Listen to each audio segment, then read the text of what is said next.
Hello, good morning student. I am Banpal Maurya. Today in class 11th we discuss about type of connective tissue. आज हम discuss करेंगे कि connective tissue कितने types के होते हैं। तो यहाँ पर हम लिखें टाइप ऑफ कनेक्टिव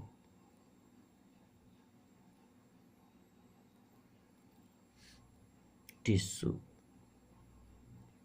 कितने टाइप के कनेक्टिव टिश्यू होते हैं? तो जनरली 3 प्रकार के कनेक्टिव टिश्यू होते हैं। कितने प्रकार के कनेक्टिव टिश्यू? 3 प्रकार के होते हैं। ठीक है, यहाँ पहला है, फर्स्ट को हम कहते हैं loose connective tissue. Loose connective tissue.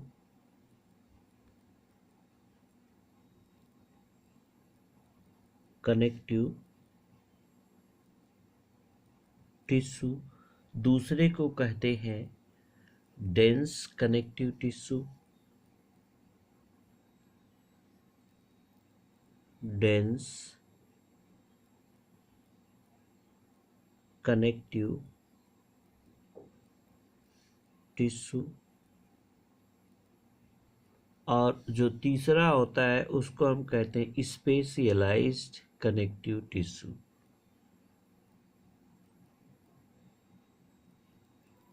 Specialised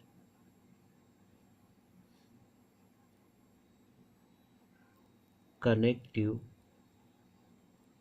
tissue. तो कनेक्टिव टिश्यू मुख्य रूप से 3 प्रकार के होते हैं। एक लूज कनेक्टिव टिश्यू, दूसरा डेंस कनेक्टिव टिश्यू, तीसरा स्पेशलाइज्ड कनेक्टिव टिश्यू। अब सबसे पहले हम चलते हैं लूज कनेक्टिव टिश्यू की तरफ। लूज कनेक्टिव टिश्यू क्या होता है? Loose connective tissue. ठीक है, लूज कनेक्टिव टिश्यू में cells and fibre loosely arranged होते हैं in a semi fluid ground substance के साथ होती है। ठीक है ना, इसमें cells and fibre, cells and fibre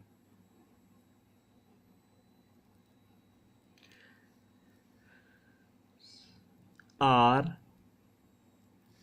loosely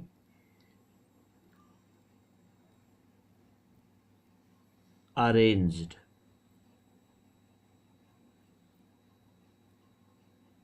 sales और फाइबर इसमें लूजली अरेंज्ड होते हैं in a semi fluid ground substance. In a semi fluid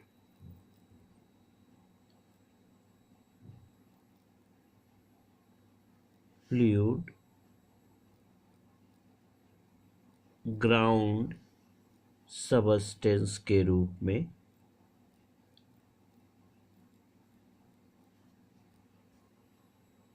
ठीक है, तो लूज कनेक्टिव टिश्यू में जो सेल्स होते हैं या फाइबर्स होते हैं वो लूजली अरेंज्ड होते हैं सेमी फ्लूइड ग्राउंड सबस्टेट के रूप में।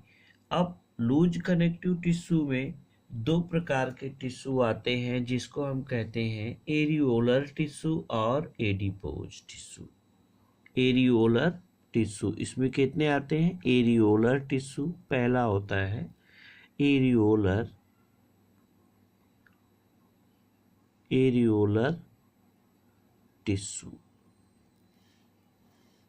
ठीक है, तो एरियोलर टिश्यू जनरली ये 3 टाइप्स के सेल्स और fibroblast, macrophage and mast cells को कंसिस्ट करते हैं।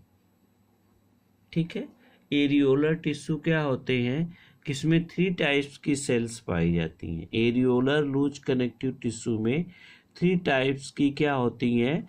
सेल्स होती हैं, और ये 3 टाइप की सेल्स मिलकर लूज कलेक्टिव टिश्यू को बनाते हैं। इसमें हम क्या कह सकते हैं, फाइब्रोब्लास्ट, फाइब्रोब्लास्ट सेल्स होती हैं। और कौन सी सेल्स होती हैं, macrophages, macrophages,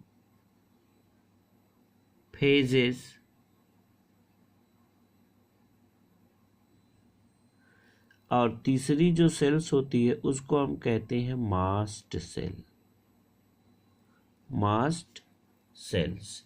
loose connective tissue जो ऐसे होते हैं जिसमें सेल्स और फाइबर लूजली अरेंज्ड होते हैं सेमी फ्लूइड ग्राउंड सबस्टेंस के रूप में, और इसके अंतर्गत एरियोलर टिश्यू आता है। और एरियोलर टिश्यू में जो सेल्स होती हैं वो 3 काइंड्स की होती हैं, fibroblast cells, macrophage cells and mast cells. Often it is serve as support framework of epithelium. ये इपिथीलियम टिश्यू को सपोर्ट में पाई जाती हैं। इसका काम क्या होता है, it is serve as support framework. इसको हम कह सकते हैं इट इज सर्व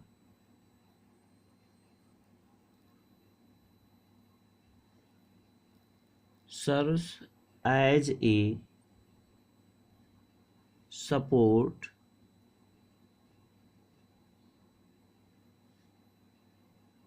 framework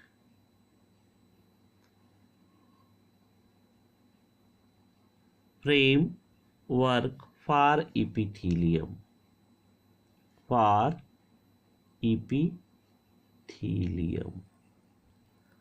ठीक है। और ये मुख्य रूप से पाई कहाँ जाती हैं, ठीक है, प्रेजेंट बीनीथ द स्किन। ये कहाँ पाई जाती हैं, ये मुख्य रूप से कहाँ पाई जाती हैं, present beneath the skin, present beneath the skin, skin के नीचे पाई जाएंगी, ठीक है। और फिर कहाँ पाई जाती हैं, submucosa of intestine and trachea, submucosa of intestine and trachea, ये 2 स्थानों पर पाई जाती हैं, स्किन के नीचे पाई जाती हैं, ठीक है। और ये जनरली ये सेमनीफेरस ट्यूब्यूल्स में भी पाई जाती है। It is also present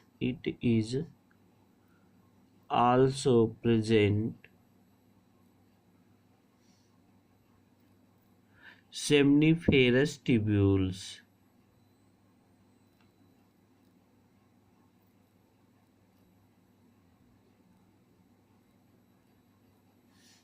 seminiferous tubules.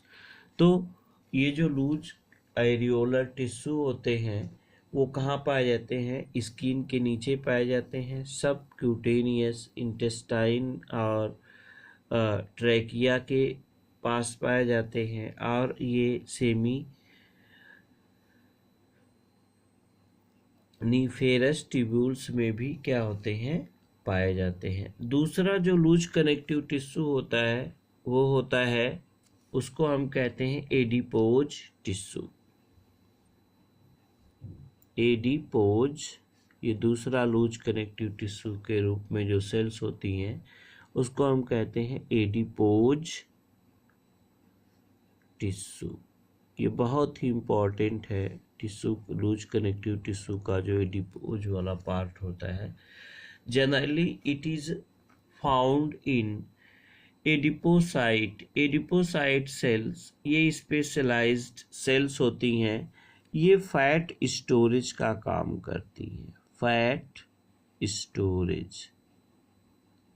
इनका मुख्य काम यही होता है कि इसमें जो मेन सेल्स होती हैं उसको एडिपोसाइट कहते हैं। क्या कहते हैं?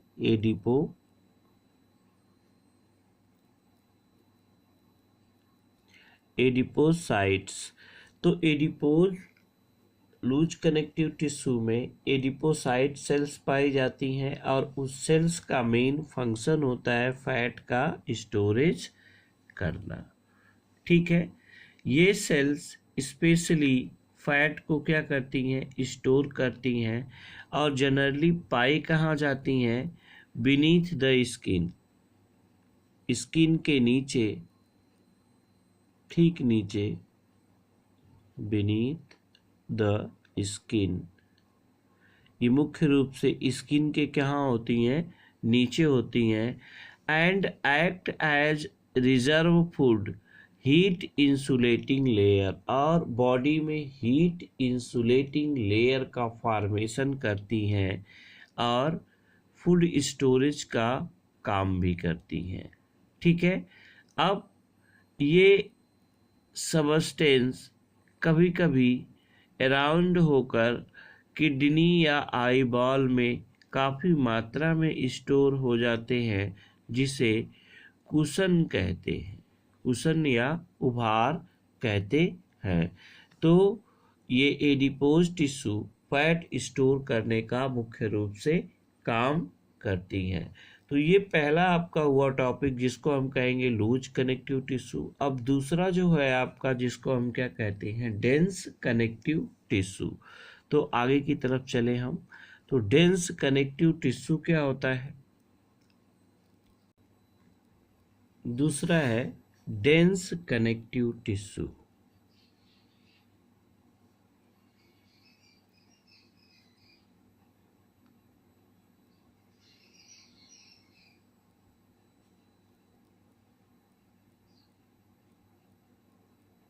डेंस कनेक्टिव टिश्यू, तो डेंस कनेक्टिव टिश्यू, इसमें fibre and fibroblast compactly packed होते हैं जो डेंस कनेक्टिव टिश्यू को बनाते हैं। इसमें फाइबर्स और फाइब्रोब्लास्ट सेल्स होती हैं। इसमें क्या पाई जाती हैं?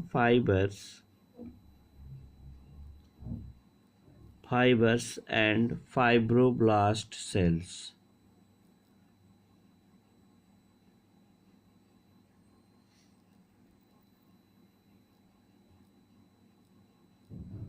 और ये सेल्स कंपैक्टली पैक्ड होती हैं।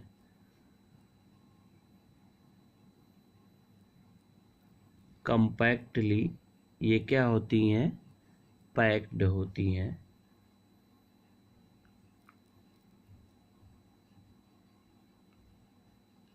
कंपैक्टली क्या होती हैं?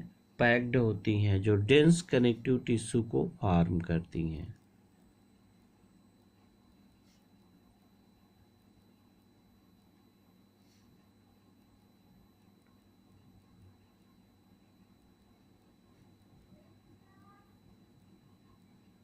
डेंस कनेक्टिव टिश्यू को ये क्या करती हैं? बनाती हैं। अब डेंस कनेक्टिव टिश्यू जो होते हैं वो डेंस रेगुलर कनेक्टिव टिश्यू और डेंस इरेगुलर कनेक्टिव टिश्यू, ये दो प्रकार के होते हैं। Dense regular connective tissue,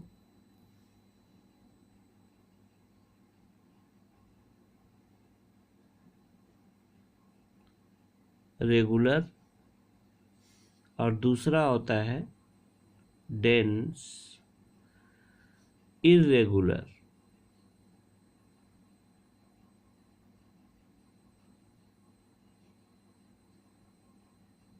dense irregular.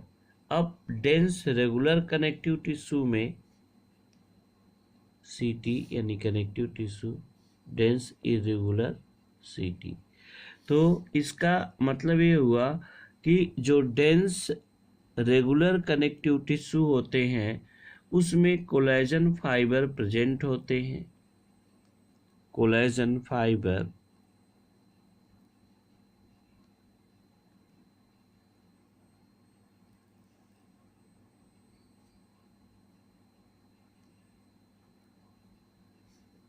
fiber present in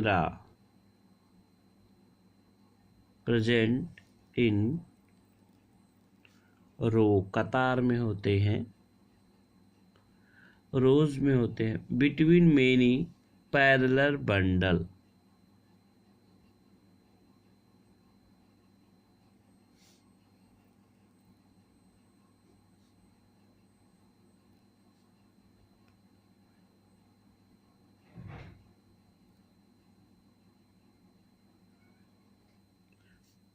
कितने पैरेलल बंडल के फॉर्म में होते हैं। अब ये क्या करते हैं, जैसे कि टेंडन बनाते हैं और लिगामेंट बनाते हैं। ये किसको बनाते हैं, टेंडन,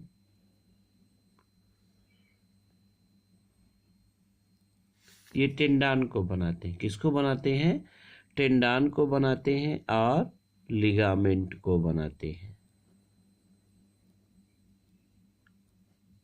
ठीक है, टेंडन का काम क्या होता है, यह बोन को मसल से जोड़ता है, ठीक है ना।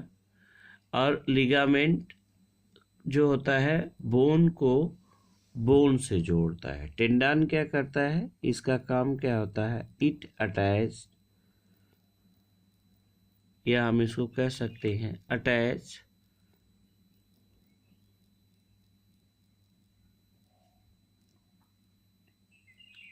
Bone to muscle. ये बोन को मसल से जोड़ता है, और लिगामेंट जो होता है वो क्या करता है, अटैच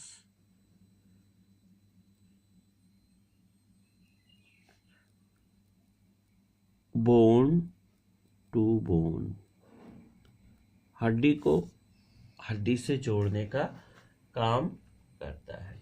अब जो इरेगुलर डेंस कनेक्टिव टिश्यू होते हैं उसका क्या रोल होता है, irregular dense connective tissue.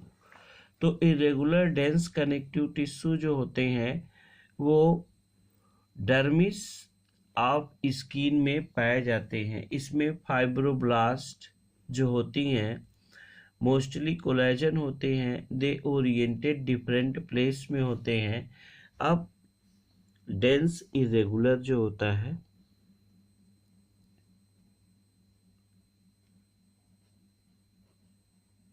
Dense irregular connective tissue, तो डेंस इरेगुलर कनेक्टिव टिश्यू ये जनरली पाया कहाँ जाता है, ये स्क्लेरा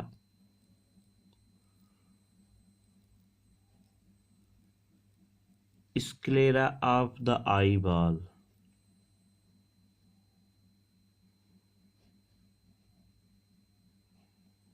आई बॉल पर पाया जाता है, पेरिटोनियम लेयर में पाया जाता है, और dermis of skin, dermis of skin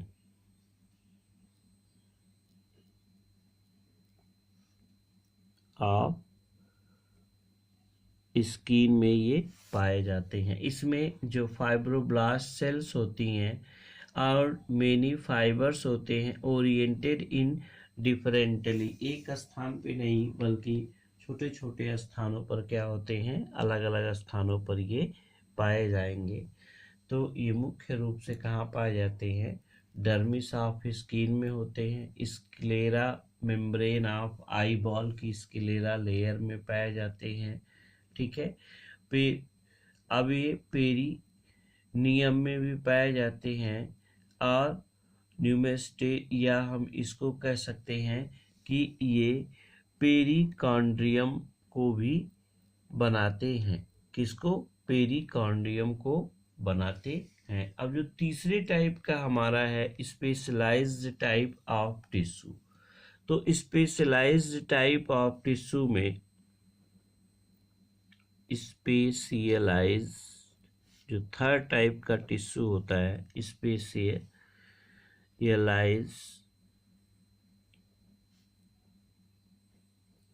type of connective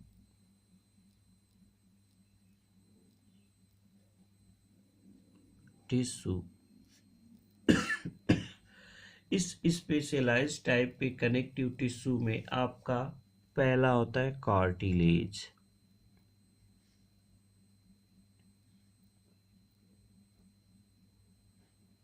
क्या होता है? कार्टिलेज। कार्टिलेज क्या होता है? कार्टिलेज ये जनरली पाए कहाँ जाते हैं?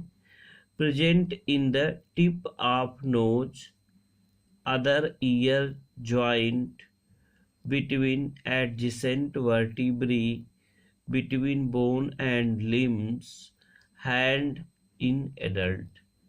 ठीक है, तो ये मुख्य रूप से कार्टिलेजिनस जो टिश्यू होते हैं ये लचीले एंडोस्केलेटन को बनाते हैं या इलास्टिक। इसमें क्या होता है कि inter cellular materials of cartilage is solid but flexible, इसमें रेसिस्ट होता है और सेल्स इनके टिश्यू में कॉन्ड्रियोसाइट्स होते हैं। इसको कौन बनाता है? कॉन्ड्रियोसाइट सेल्स बनाती हैं। और ये मुख्य रूप से ईयर में पाया जाएगा, नोज में पाया जाएगा, जॉइंट्स में पाए जाएंगे और वर्टिब्री जब जहाँ पर एक वर्टिब्री दूसरी वर्टिब्री से जॉइंट होती है वहाँ पर भी ये पाए जाते हैं। Most of the cartilage in vertebrate embryo are replaced by the bone in adult। Cartilage maximum किस में होते हैं? एम्ब्रियो में होते हैं, जो एडल्ट स्टेज में आने पर वो बोन्स में कन्वर्टेड हो जाते हैं। तो दूसरे टाइप का जो स्पेशल कनेक्टिव टिश्यू होता है उसको हम क्या कहते हैं? बोन। ठीक है, तो बोन कनेक्टिव टिश्यू में स्पेशल काइंड की सेल्स होती हैं जो कोलेजन फाइबर्स को गिव करती हैं, स्ट्रेंथ प्रोवाइड करती हैं और इसको ऑस्टियोसाइट सेल्स पाई जाएंगी। इसमें कौन सी सेल्स पाई जाएंगी? Osteocyte cells. ऑस्टियोसाइट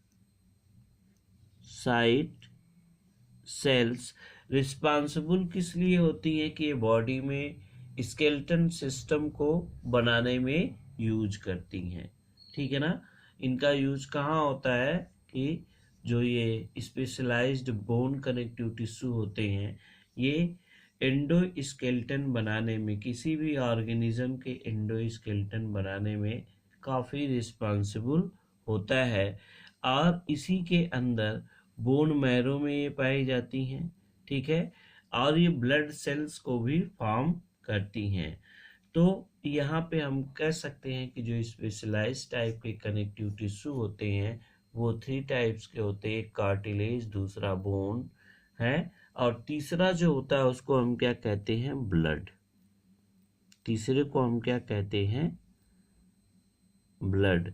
तो ब्लड एक फ्लूइड कनेक्टिव टिश्यू होता है और इसमें आरबीसी, डब्ल्यूबीसी और प्लेटलेट्स आते हैं। इसमें 3 प्रकार की सेल्स आती हैं, आरबीसी, डब्ल्यूबीसी और तीसरा होता है जिसको हम कहते हैं प्लेटलेट्स।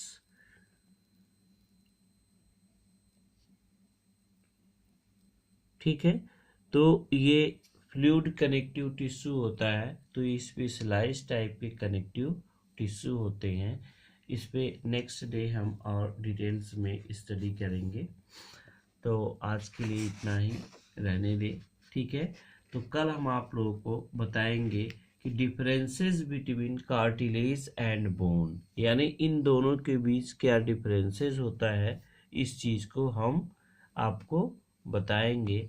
फिर इसके बाद बोन पर भी थोड़ी सी हम लोगों की डिस्कशन होगा। ठीक है, फिर इसके बाद नेक्स्ट टॉपिक शुरू होगा। तो आज के लिए इतना ही। ये इतने टाइप्स के डेंस कनेक्टिव टिश्यू होते हैं, इसको आप एक बार फिर से रिवाइज करिएगा।